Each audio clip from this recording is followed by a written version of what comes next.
കേരളത്തിന്റെ വലുപ്പത്തിൽ മാത്രമല്ല പ്രാധാന്യത്തിലും ഇത്തവണ സംസ്ഥാനം ഉറ്റുനോക്കുന്ന തെരഞ്ഞെടുപ്പ് പോരാട്ടം നടക്കുന്ന ഒരു സ്ഥലമാണ് ആറന്മുള. ആറന്മുളയിൽ നമുക്ക് കൊടുക്കാം.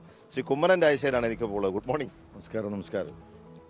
എന്തെങ്കിലും ഒരിക്കൽ ആറന്മുള മത്സരിക്കുമെന്ന് കുറെ കാലമായിട്ട് കേൾക്കുന്നതാണ്. ഇത്തവണ ആറന്മുള സ്ഥാനാർത്ഥിയായി നാളെ കൂടിയുള്ള പരസ്യ പ്രചരണം എങ്ങനെയുണ്ട്? എല്ലായിടത്തും നല്ല പ്രതികരണമാണ്. ജനങ്ങൾ ഒന്നാകെ തന്നെ ഇളകി മറിയുന്ന കാഴ്ചയാണ് എനിക്ക് പലയിടത്തും കാണാൻ കഴിയുന്നത്. ഒരുപക്ഷെ അവർക്ക് ആറന്മുളയെ സ്നേഹിക്കുന്ന, ആറന്മുളയുടെ ഒരു തനിമയാർന്ന ഒരു പ്രവർത്തനം കാഴ്ചവെക്കുന്ന ഒരു സ്ഥാനാർത്ഥിയെ അവർ ഉറ്റുനോക്കിക്കൊണ്ടിരിക്കുകയായിരുന്നു എന്നെനിക്ക് തോന്നുന്നു. അതുകൊണ്ടായിരിക്കാം ഒരുപക്ഷെ സ്ത്രീകളും കുട്ടികളും യുവാക്കളും എല്ലാവരും അടങ്ങുന്ന വലിയ ജനസഞ്ചയമാണ് പലയിടത്തും എനിക്ക് കാണാൻ കഴിയുന്നത്.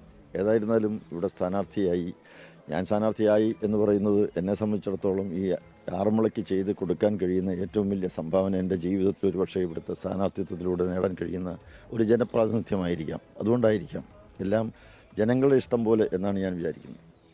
ആറന്മുളയുമായിട്ടുള്ള ബന്ധം ഒരു പതിറ്റാണ്ടുകൾ നീണ്ടതാണ്. അപ്പം ആറന്മുളക്കാർക്ക് ശ്രീ കുമ്മനം രാജശേഖരനെ ആമുഖം ആവശ്യമില്ല. പക്ഷെ ഒരു തെരഞ്ഞെടുപ്പ് ആകുമ്പോൾ രാഷ്ട്രീയമാണ്. ഇവിടെ ഒരു ശക്തമായ ത്രികോണ മത്സരമുണ്ടോ? ഞാനിപ്പോൾ എതിർകക്ഷികൾ എങ്ങനെ ചെയ്യുന്നു എന്നതിനെപ്പറ്റി ഞാൻ ശ്രദ്ധിക്കാറില്ല. എനിക്ക് ജയിക്കുക എന്നുള്ളതാണ്. അതുകൊണ്ട് ഞാൻ എതിർകക്ഷികൾക്കെതിരായിട്ട് എന്തെങ്കിലും പ്രചരണം നടത്തുകയോ ഒന്നും ചെയ്യുന്നില്ല. അതൊക്കെ മറ്റ് പ്രവർത്തകർ അവരൊക്കെ വീട് തോറും കയറുമ്പോൾ പറയുമായിരിക്കും. പക്ഷേ എനിക്ക് ജയിക്കുക എന്നുള്ളതാണ്. എന്തുകൊണ്ട് ഞാൻ ജയിക്കണം എന്നുള്ളത് മാത്രമാണ് എനിക്ക് അവരോട് പറയാനുള്ളത്. നാളിതിപ്പോൾ 70 വർഷക്കാലമായല്ലോ നമ്മുടെ ജനാധിപത്യം ഈ തെരഞ്ഞെടുപ്പ് ഇവിടെ നടക്കുന്നു. ഇതിനു മുമ്പ് പോയ MLA എന്ത് ചെയ്തു? എന്തുകൊണ്ട് ഈ ഇത്രയും വലിയ ഒരു പൈതൃക ഗ്രാമം അവഗണിക്കപ്പെട്ട് യാതൊരു വിധത്തിലുള്ള വികസനങ്ങളുമില്ലാതെ എന്തുകൊണ്ട് നടക്കുന്നു? കോടിക്കണക്കിന് രൂപയുടെ റവന്യൂ വരുമാനമുള്ള ഒരു പ്രദേശമാണിത്. എനിക്ക് തോന്നുന്നു 140 നിയോജകമണ്ഡലത്തിൽ നല്ല കോടികൾ ഇവിടുന്ന് സമ്പാദിക്കുന്ന ഒരു റവന്യൂ വരുമാനം കിട്ടുന്ന ഒരു സ്ഥലമാണിത്. പക്ഷേ എന്തുകൊണ്ട് ഒരു വികസനവും നടന്നില്ല? എനിക്ക് അവരോട് പറയാനുള്ളത് ഈ വികസനത്തെക്കുറിച്ചാണ്. നാട് വികസിക്കണം. അതുകൊണ്ട് എന്നാലാകാവുന്നത് ഞാൻ ചെയ്യാം എന്നുള്ള കാര്യമാണ് ഞാൻ പറയുന്നത്. പിന്നെ മറ്റ് UDF LDF വോട്ട് ചോദിക്കാൻ പോലുള്ള അർഹത പോലുമില്ല. കാരണം അവർ ഈ 70 വർഷക്കാലം കൊണ്ട് ഒന്നും ചെയ്തിട്ടില്ല. പിന്നെ 10 വർഷമായിട്ട് ഒരേ MLA ആണ് ഇവിടെ ഉള്ളത്.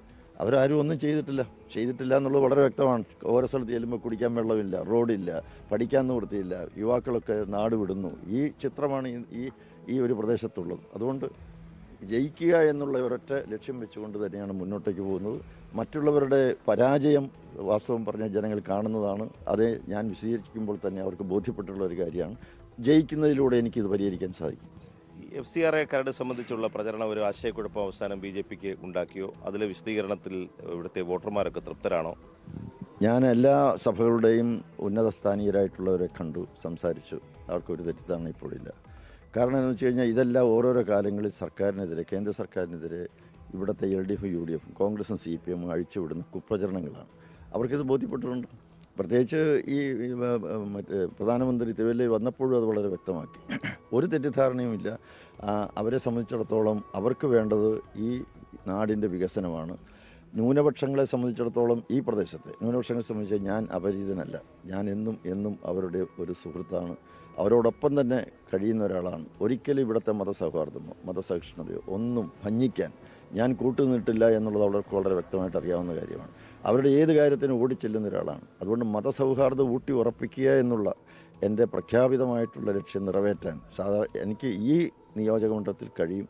അതിന് എല്ലാ സപ്പോർട്ടും ഇവിടുത്തെ ന്യൂനപക്ഷ മതവിഭാഗങ്ങളിൽ കിട്ടുന്നുണ്ട്, സ്വീകാര്യത കിട്ടുന്നുണ്ട്. ഞാനിപ്പോൾ തന്നെ ദുഃഖവെള്ളിയാഴ്ച ദിവസം ഇവിടുത്തെ പള്ളികളിലെല്ലാം പോയി. എത്ര സന്തോഷത്തോടുകൂടി എന്നെ അവർ ശിക്കുന്നു. അവരോട് കഞ്ഞി കുടിച്ചു. അതുപോലെ തന്നെ ഈസ്റ്റർ ദിനത്തിൽ ഇന്നലെയും ക്രൈസ്തവ ദേവാലയങ്ങളിൽ ഞാൻ പോയി. എല്ലാവർക്കും വളരെ സന്തോഷമാണ്. ഞാൻ ഒരിക്കലും അവർക്ക് അപരിചിതനല്ല, അപരനുമല്ല. അപ്പോൾ എല്ലാ വിജയാശംസകളും. Thank you. അപ്പോൾ ശ്രീ കുമ്മനം രാജശേഖരന് ആത്മവിശ്വാസത്തോടെ പറയുന്നു, ആശയക്കുഴപ്പങ്ങളൊന്നും ഉണ്ടാകാതെ അദ്ദേഹത്തിന് മത്സരിച്ച് മുന്നോട്ട് വരാൻ കഴിയുന്ന